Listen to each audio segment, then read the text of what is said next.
ajang lomba balap sepeda internasional berbasis pariwisata yang diberi nama Tour de Molucas di Kabupaten SBB sangat meriah. Lomba balap sepeda internasional diikuti sekitar 67 peserta dari 22 negara mulai start dari kantor Bupati SBB.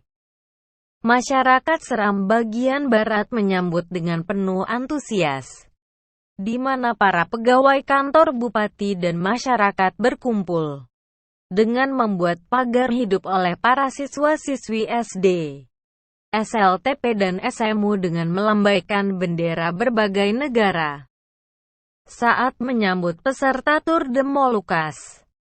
Sebelum memulai perlombaan, pemerintah Kabupaten Seram bagian barat lewat Dinas Pariwisata menampilkan berbagai tarian tradisional seperti tari lengso, tari gaba-gaba, tari bambu gila, dan berbagai kegiatan lainnya.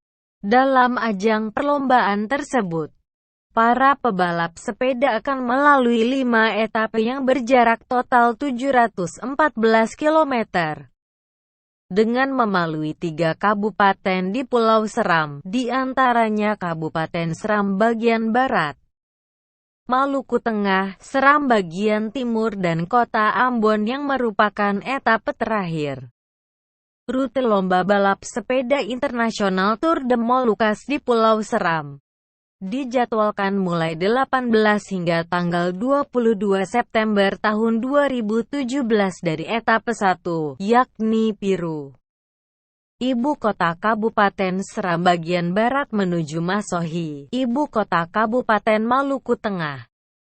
Etape 3, yakni Pantai Gumamai, SBT menuju Lapangan Terbang Wahai. Selanjutnya ke Masohi menuju Kairatus dan etape 4, yakni Pantai Nama Latu, Desa Latu Halat Paso dengan 7 putaran dalam Kota Ambon. Jadi event internasional yang bertema The Hidden Paradise Await You merupakan peluang untuk mempromosikan potensi pariwisata maupun sektor lainnya yang memiliki keunggulan komparatif baik di Kota Ambon, Kabupaten SBB maupun Maluku Tengah dan SBT.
Dari SBB Jakilatul melaporkan.